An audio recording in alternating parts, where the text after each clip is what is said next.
The Reverend Thomas Merton, an important Catholic mystic and spiritual thinker, was born in 1915 to a New Zealand father and an American mother.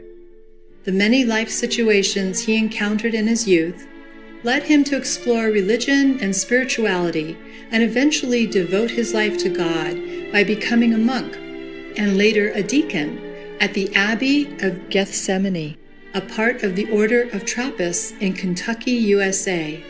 He also enjoyed living alone in a hermitage in the monastery's wilderness area.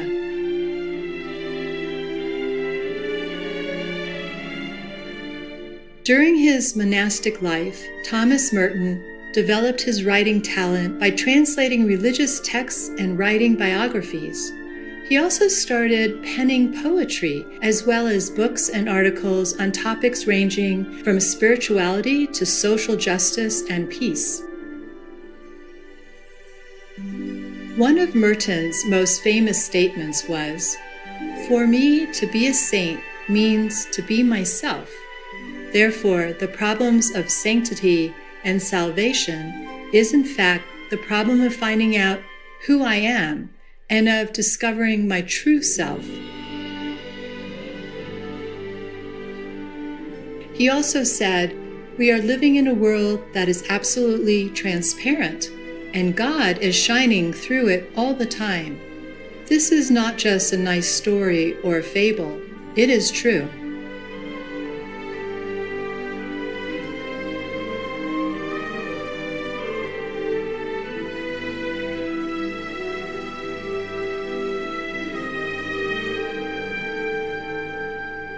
Believing in the equality of all religions, Thomas Merton became deeply interested in Eastern traditions such as Zen Buddhism in the last years of his life. He also held lively discourses with His Holiness the 14th Dalai Lama. Today, the Thomas Merton Center in Kentucky, the International Thomas Merton Society, and others continue to study the life and works of the wise Reverend.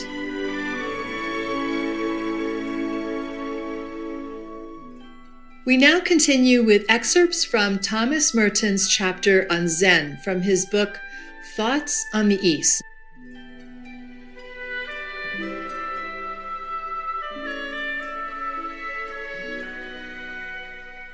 On Zen. Zen is consciousness unstructured by particular form or particular system, a trans-cultural, trans-religious, transformed consciousness. It is therefore, in a sense, void. But it can shine through this or that system, religious or irreligious, just as light can shine through glass that is blue or green or red or yellow. If Zen has any preference, it is for glass that is plain, has no color, and is just glass.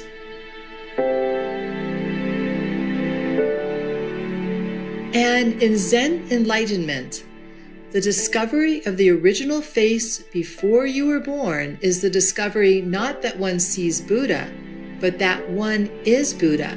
And that Buddha is not what the images in the temple had led one to expect.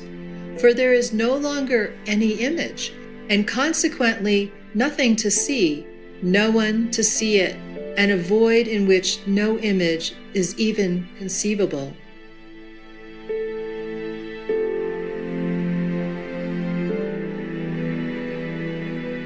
The true seeing, said Shanhui, is when there is no seeing. What this means, then, is that Zen is outside all structures and forms. We may use certain externals of Zen Buddhist monasticism along with the paintings of Zen artists, their poems, their brief and vivid sayings, to help us approach Zen. The peculiar quality of Chinese and Japanese art that is influenced by Zen is that it is able to suggest what cannot be said, and by using a bare minimum of form to awaken us to the formless. Zen painting tells us just enough to alert us to what is not, and is nevertheless right there.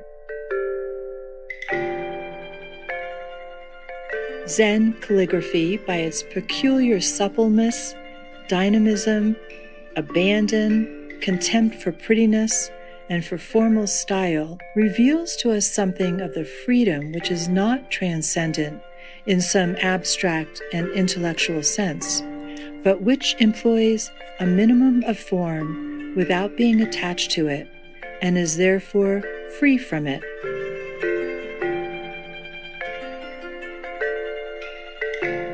The Zen consciousness is compared to a mirror. A modern Zen writer says, "The mirror is thoroughly egoless and mindless.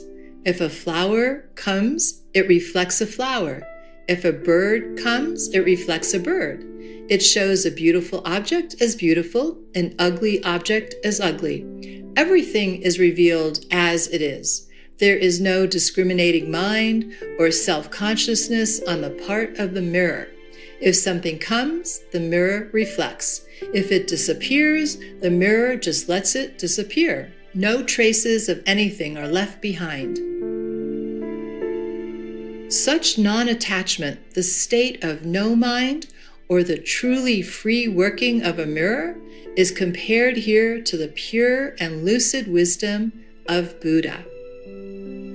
Zenkai Shibayama on Zazen Wasen, Kyoto, 1967.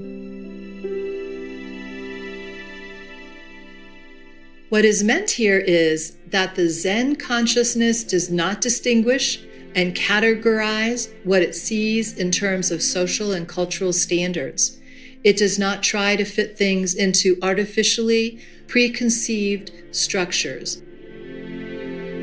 It does not judge beauty and ugliness according to canons of taste, even though it may have its own taste. If it seems to judge and distinguish, it does so only enough to point beyond judgment to the pure void. It does not settle down in its judgment as final. It does not erect its judgment into a structure to be defended against all comers.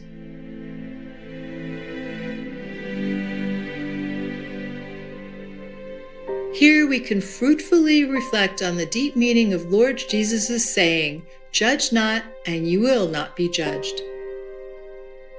Beyond its moral implications, familiar to all, there is a Zen dimension to this word of the gospel. Only when this Zen dimension is grasped will the moral bearing of it be fully clear. As to the notion of the Buddha mind, it is not something esoteric to be laboriously acquired, something not there, which has to be there, where? By the assiduous mental and physical pummeling of Roshis, Zen masters, koans, Zen question or statement, and all the rest. The Buddha is your everyday mind. The trouble is that as long as you are given to distinguishing, judging, categorizing, and classifying, or even contemplating, you are superimposing something else on the pure mirror. You are filtering the light through a system as if convinced that this will improve the light. The real way to study Zen is to penetrate the outer shell and taste the inner kernel which cannot be defined. Then one realizes in oneself the reality which is being talked about.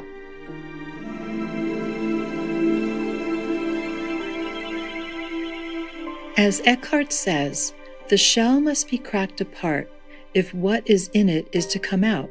For if you want the kernel, you must break the shell. And therefore, if you want to discover nature's nakedness, you must destroy its symbols. And the farther you get in, the nearer you come to its essence. When you come to the one that gathers all things up into itself, there you must stay. We cannot begin to understand how the Zen experience is manifested and communicated between master and disciple unless we realize what is communicated. If we do not know what is supposed to be signified, the strange method of signification will leave us totally disconcerted and more in the dark than we were when we started. Now in Zen, what is communicated is not a message. It's not simply a word, even though it might be the word of the Lord. It is not a what. It does not bring news which the receiver did not already have about something the one informed did not yet know. What Zen communicates is an awareness that is potentially already there but is not conscious of itself.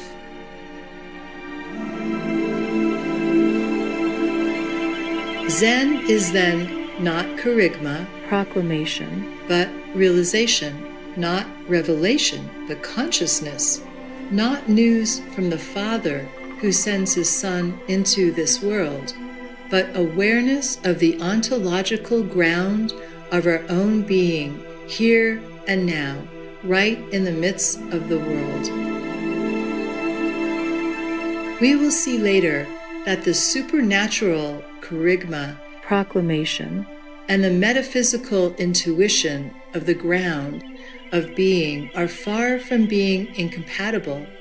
One may be said to prepare the way for the other. They can well complement each other, and for this reason, Zen is perfectly compatible with Christian belief, and indeed with mysticism, if we understand Zen in its pure state as metaphysical intuition. If this is true, then we must admit it is perfectly logical to admit, with the Zen masters, that Zen teaches nothing.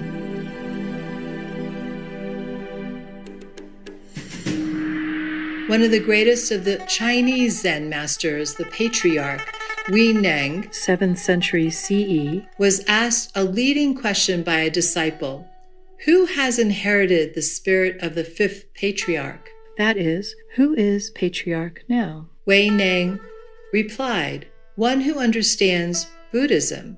The monk pressed his point. Have you then inherited it? Wei Ming said, no. Why not? Asked the monk. Because I do not understand Buddhism.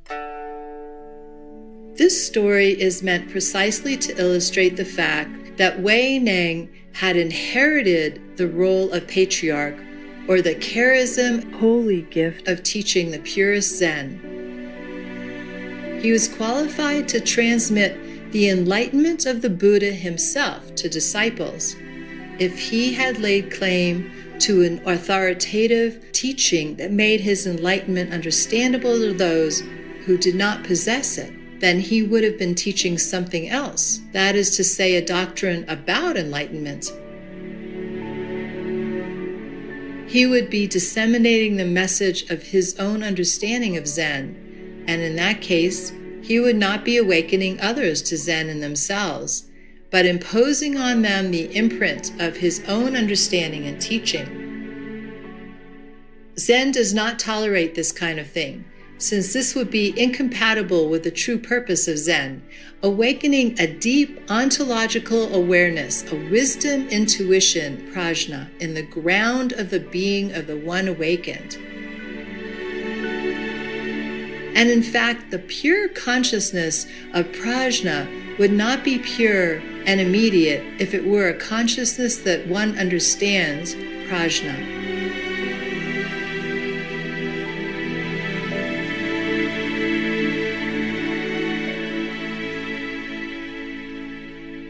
For more information about Thomas Merton, please visit merton.org.